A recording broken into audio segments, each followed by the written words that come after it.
Halo teman-teman, salam sehat selalu. Kembali dengan Bung Ropan.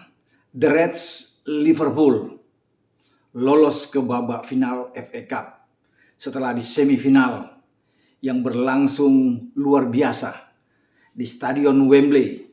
Pasukan Jurgen Klopp memenangkan laga dengan 3-2. Bahkan di babak pertama mereka sudah unggul dengan 3 gol dan ini menjadi kunci bagi Liverpool.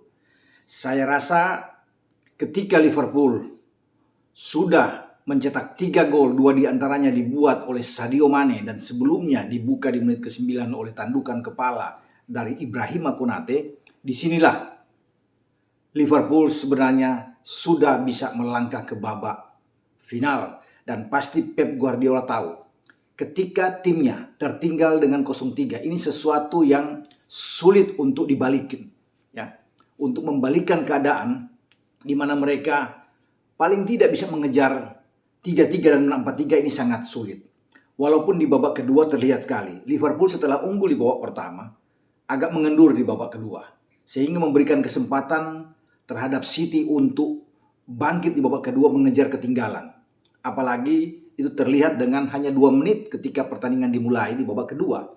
Jack Grealish mampu memanfaatkan umpan yang matang dari Gabriel Jesus untuk menggetarkan gawang Alisson. Sepertinya ada titik balik di sini ketika Grealish mencetak gol.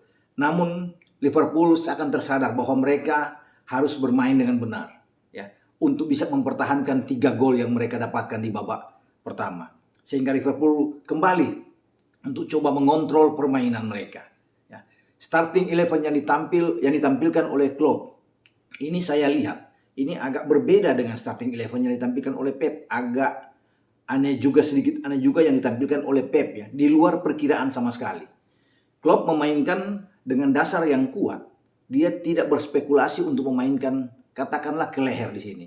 Karena ini babak semifinal, babak yang krusial, dibutuhkan pemain-pemain yang matang, punya pengalaman bagus, ya, dan memang berkualitas seperti penjaga gawang Alisson Becker yang banyak melakukan penyelamatan. Terutama ada 2 kali di babak kedua. Di 15 menit ketika dimulai babak kedua setelah Grealish mencetak gol balasan memperkecil 3-1, ada 2 kesempatan dari Gabriel Jesus yang one on one langsung dengan Alisson Becker. Namun 2 kesempatan itu digagalkan oleh penjaga gawang asal Brasil ini. Jadi ini faktor kematangan, cara bagaimana Alisson ini bermain di bawah Mister ini luar biasa, sehingga Klopp memilih dia. 4 di belakang tidak berubah kecuali hanya Matip yang biasanya dipasangkan. Ini kembali Klopp melihat bahwa sesuatu harus ada dengan Konate. Karena Konate ini baik, ya, ketika bermain dengan di turnamen seperti dengan Benfica, 2 kali dia mencetak gol. Semua juga dengan sundulan kepala, sehingga dia perlu untuk bisa mendampingi VVD. Artinya untuk menjaga bola-bola atas di mana Liverpool bisa unggul dengan ditemani 2 fullback yang kuat seperti Trent di kanan dan juga dengan Robo di tengah. Tetap walaupun tidak ada Hendo yang masuk di babak kedua, tapi Fabinho, Thiago dan Keita ini sangat kuat. Mereka begitu dominan di babak pertama. Di depan sedikit mengejutkan dengan penempatan tentunya Luis Diaz sebagai di starting 11, ya. Bukan Jota yang dimainkan lebih dulu walaupun masuk di babak kedua. Diaz mendampingi Mane dan Salah, ya. Di mana perkiraan sebelumnya adalah Salah, Mane dan Jota yang akan dimainkan karena Jota lagi on fire. Tapi tidak mengapa, karena saya rasa Klopp lebih tahu apa yang akan dia lakukan dengan tim asuhannya. Dia melihat kondisi ini apa yang dia harus lakukan dengan plan A dia. Kemudian di babak kedua dia harus mengubah ketika lagi unggul, bagaimana jalan keluar, ataupun ketika dalam tekanan di mana timnya tertinggal katakannya, dia bisa mengubah gaya bermain timnya. Pergantian pemain juga sudah dilihat oleh Klopp, tapi untung Liverpool dalam kesempatan ini leading, ya. Sehingga Klopp hanya ingin coba menetralisir bagaimana keadaan di babak kedua. Ada 4 pergantian pemain termasuk di babak kedua. Hendo masuk, Firmino masuk, Jota masuk dan Jones yang masuk. Walaupun sedikit agak berubah di babak kedua dibanding babak pertama yang begitu kuat dari Liverpool, tetapi akhirnya Liverpool bisa mengunci permainan. Ada 1 gol balasan memang di penghujung laga dibuat oleh Bernardo Silva ketika memanfaatkan umpan yang dilayangkan oleh Riyad Mahrez mengolongin Alisson Becker dan diteruskan oleh Bernardo Silva. Tapi ini tidak cukup ya bagi City untuk bisa mengejar Liverpool. Dan saya sudah katakan tadi bahwa memang Pep sudah tahu, sepertinya tahu mereka hanya akan memaksimalkan 45 menit babak kedua ini di saat mereka tertinggal.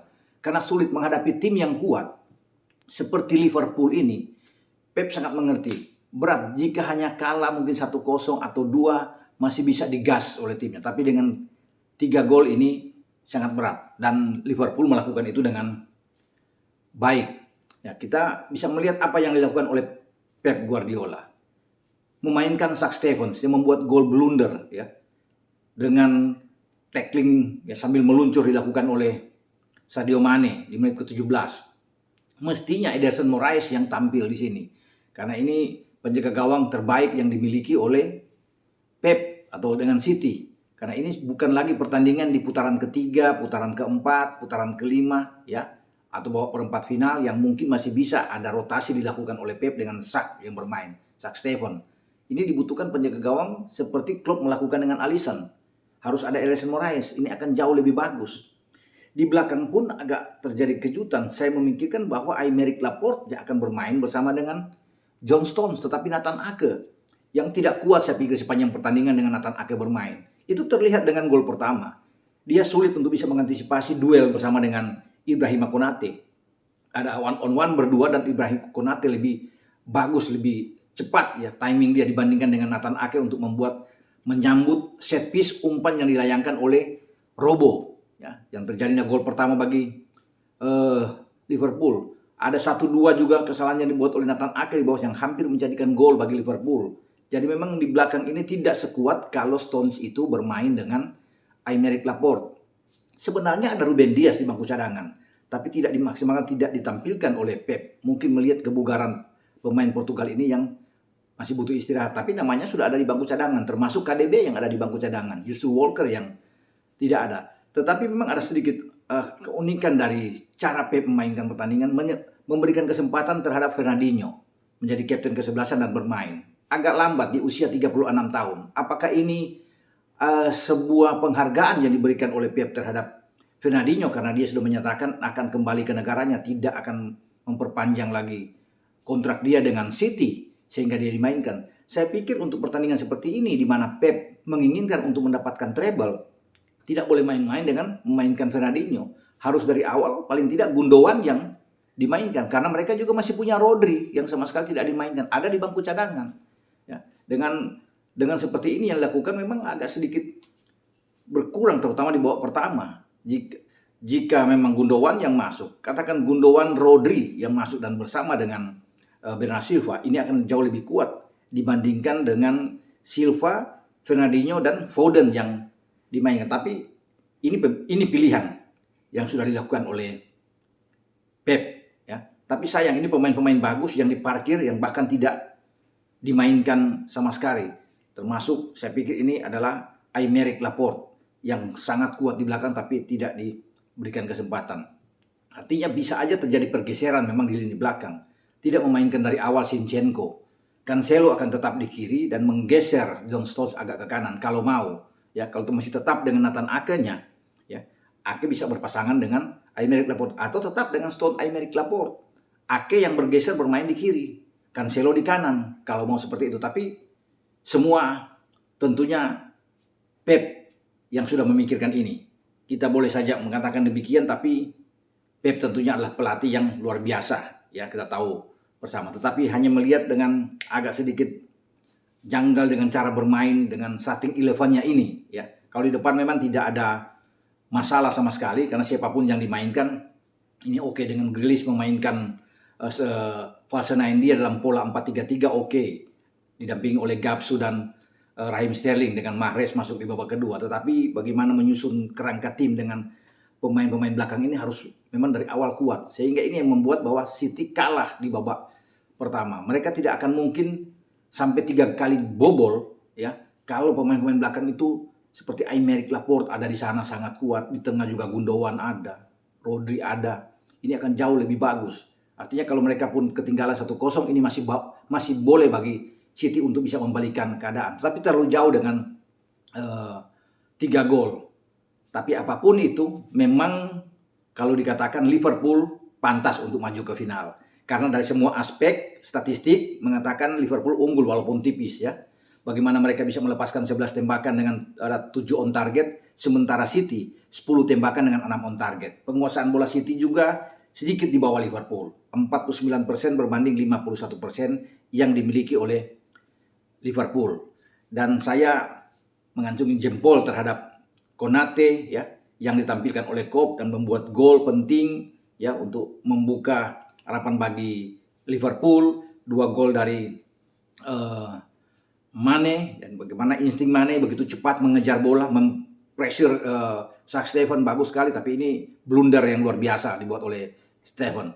Ya, kalau mungkin ada Ederson Moraes tidak akan demikian ya, walaupun Moraes juga hampir melakukan hal yang sama ya, ketika di pertandingan yang berakhir 2-2. Nah, ini saya katakan bahwa pertemuan antara City dan Liverpool ini selalu akan banyak gol yang terjadi. Kalau di 2 pertandingan sebelumnya di IPL dengan 8 gol, hasil 2-2 yang dimainkan di Anfield dan di Etihad. Sekarang di Wembley bahkan lahir dengan 5 gol. Jadi dalam 3 pertemuan part ketiga ini antara melibatkan 2 tim hebat, City dan Liverpool ini sudah terjadi 13 gol. Luar biasa, dua-dua punya lini serang yang sangat oke. Dan kita lihat bagaimana ya, Mane ya, itu bisa mengunci dengan gol ketiga ini yang menjadi penentuan bagi Liverpool. Ya, sehingga itu yang membuat Klopp ini mengepalkan tangan dia. Jadi ribuan pendukung dari Liverpool itu menyambut dengan luar biasa. Ini gol ketiga yang betul-betul diatur dengan rapi ya. Berawal dari sisi kiri ya, ada pergerakan terjadi di sana. Ada kemudian Diaz memberikan umpan kepada Thiago bekerja sama dengan Trent yang mendekat masuk. Trent yang biasa di bek kanan masuk mendekati kotak penalti. Ada operan 1-2 dengan Thiago yang masuk merangsek ke dalam. Kemudian dengan tenang pemain Spanyol ini mengangkat ke kanan.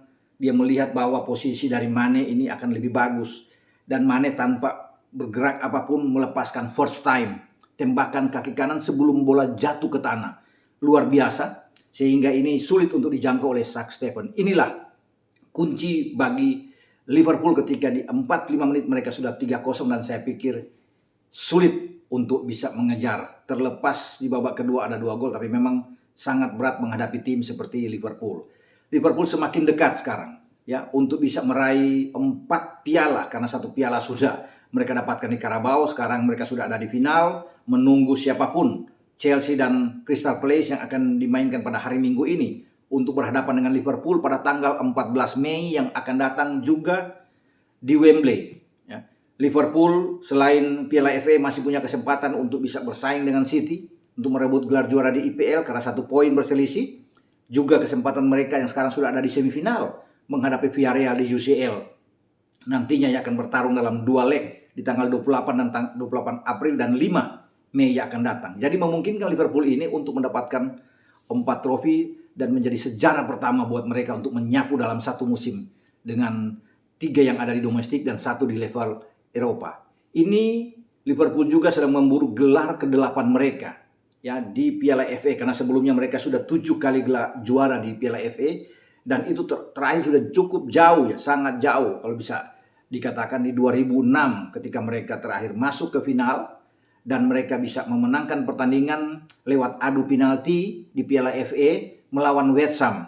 Hasil pertandingan 90 menit berakhir 3-3. Sangat dramatis. Liverpool saat itu nyaris kalah sebelum ada gol di penghujung laga di menit 90 plus 1 yang dibuat oleh Steven Gerrard saat itu untuk bisa menyamakan kedudukan di saat pemain-pemain West Ham ingin bersorak gembira karena mereka sudah melihat bahwa tidak mungkin lagi ini Liverpool bisa menyamakan kedudukan. Mereka unggul 3-2 saat itu dan Gerrard menjadi penyelamat sebelum memaksakan adu penalti dan menang 3-1 saat itu dari West Ham. Setelah itu Liverpool tidak pernah juara lagi dan sekarang mereka berharap untuk bisa menjadi juara ketika mereka sudah melangkahkan kaki ke final, mengalahkan tim kuat, rival terkuat mereka pada 5 musim terakhir, yaitu Manchester City. Kita akan tunggu bagaimana kiprah Liverpool ke depan untuk bisa merebut piala demi piala atau 4 gelar ini. Karena pada tahun ini untuk kedua kali Liverpool menginjakan kaki masuk ke Wembley. Ya, sebelumnya kita tahu bersama bahwa mereka bisa menjadi juara di Carabao Cup, Piala Liga, setelah mengalahkan Chelsea lewat adu penalti di babak final ya pada Februari yang lalu. Dan ini untuk kedua kali mereka datang ke final untuk bisa meraih gelar juara, tapi di turnamen atau di event dan seperti Piala FA ini. Jadi luar biasa, selamat buat Jurgen Klopp, buat Hendo dan kawan-kawan. Mereka sudah masuk ke babak final. Dan kepada seluruh pendukung Liverpool dimanapun berada, inilah kesempatan buat The Reds untuk bisa membuat sejarah. Ya, kita akan tunggu juga pemenang-pemenang dari akan mendapatkan giveaway, karena sampai tadi subuh ada tim saya sudah melihat ada 10 orang yang menebak skor sama, luar biasa ini. Dari pendukung The Reds 3-2. Ada 10 orang, belum tentu juga akan cuma 10 ini, pasti akan banyak juga yang akan punya skor yang sama. Tetapi kita akan undi nantinya. Ada 3 orang yang akan mendapatkan giveaway jika ada lebih dari 10 orang juga. Dan akan diumumkan pada besok siapa-siapa yang akan mendapatkan giveaway 1 sendal dari persembahan PT SK Prima Eva yang memproduksi Leones. Jadi sendal ini seperti ini sendalnya ya, dari Leones, dan kaos Leones ya, akan diberikan 2 kaos dari Leones yang akan Anda dapatkan. Juga ada kaos seperti ini ya. Ada juga sendal seperti ini. Jadi Anda akan dapatkan itu ada 3 hadiah dari hasil pertandingan antara City dan Liverpool yang berakhir 2-3 untuk kemenangan The Reds. Sampai di sini review saya tentang duel di babak semifinal Piala FA. Ciao.